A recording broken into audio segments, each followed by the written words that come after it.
Hello mga mamis, today ang gagawin ko ay isang anniversary cake para sa CFFG gym somewhere dito sa Batasan banda.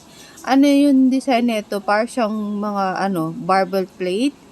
Bali magkakapatong siya na barbell plate. Tapos yung inspo cake niya ay gawa sa fondant. So, ang size na pinili ni customer ay nasa 6x3, pero normally kasi 6x3 kung maabot talaga siya ng 6x4 or hanggang sa 4 inches. So, ayan na nga, ginamit ko lang dyan ay DIY scraper ko na naman, microwavable na kinat out kasi para mas mabilis kong ma-achieve yung magkakapatong and uniform size na barbell plate. So, ganyan na nga kung makikita nyo, naka-shape na siya. Kung ma-imagine niyo para magkakapatong siya na same sizes or same bigat yan ng mga barbell plate.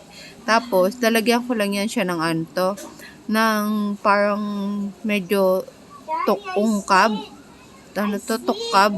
Basta ungkab dyan sa gitna. Para, di ba, kadalasan nyo sa mga barbell plate makikita ninyo, di ba, yan, dahan-dahan ko siyang tinutungkab na ganyan. So, mukhang madali siya, pero sa tutusin lang ay medyo matagal-tagal ko din yan siyang ginawa para kahit paano magmukha siya na na barbell plate talaga. Kasi medyo mahirap talagang gayahin kapag fondant yung inspo mo, tapos soft icing mo siya gagawin. So, talagang full effort yung gagawin mo dyan para kahit paano masundan mo yung iyong sample. So, yun na nga, ginamitan ko na naman yan siya ng airbrush. Mas mabilis kasing gawin na ganyan na lalo na kapag may mga texture or may shape ka na sinusundan, airbrush yung gagamitin mo compare sa kukulayan mo siya ng like that one, kulay black siya, for sure magiging mapait yung yung icing niyan kay sobrang itim nung or sobrang vibrant na magiging kulay niya.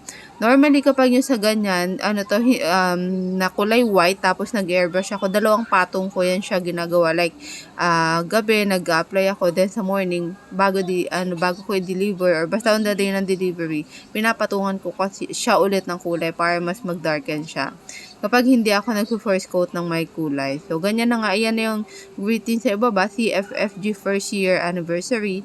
Tapos, nilagay ko lang yan kulay silver na word na barbell. Tapos, yung 40, dapat nga may KGS yun. Syempre yun sa inspo kasi naka 40 lang. So, sinundan lang natin. Tapos, yung topper niya na ayan na dumbbell or barbell ba yan na maliit. Gawa siya sa fondant. Nilagyan ko muna yan siya ng ng straw doon yung topper slot para isasalpak lang dyan yung yung topper na dumbbell, hindi siya bumaon sa icing. Kahit paano nakahang siya kasi doon siya nakapatong sa may straw, 'di ba? So hindi siya nakadikit. Ngayon pinadeliver ko yan siya na tinanggal ko muna yung yung dumbbell na yan para hindi siya gumulong, hindi siya masira. So, yan lang. Very cute lang yung size niya. So far, natuwa naman si customer sa outcome kahit na soft icing lang siya, di ba? So, yun lang mga mami. Salamat sa inyong panonood. Paalam, ciao!